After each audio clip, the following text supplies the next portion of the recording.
Онкологията е една от медицинските области, в която възможностите за лечение се развиват най-бързо. Докато преди използвахме класическа химиотерапия без да се насочваме към конкретна цел, с последните постижения, които в обществото са познати като умни лекарства, а при нас като таргетирани терапии, възможностите за лечение заеха важно място в онкологичните терапии. Какво представлява умното лекарство или таргетираната терапия?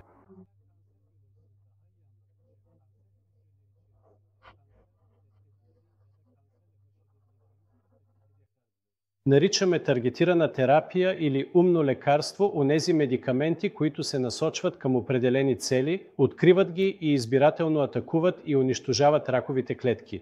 Умните лекарства не се разглеждат под един единствен раздел. Има умни лекарства, които се приемат през устата. Има умни лекарства, които се прилагат венозно.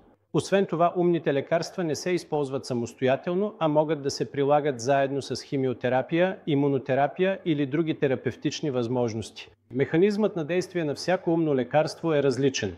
Те се насочват към различни цели, следователно и страничните им ефекти са различни. Типовете тумори, при които се използват, също се различават. Например, при рак на пикочния мехур използваме различно умно лекарство. При рак на белия дроб използваме друго умно лекарство.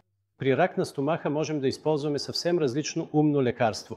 Затова пациентите трябва да знаят, че всяко умно лекарство не е едно и също, че не всяко умно лекарство се използва при всеки рак, а че използваме умни лекарства, които са специфични за даден рак или за определена цел.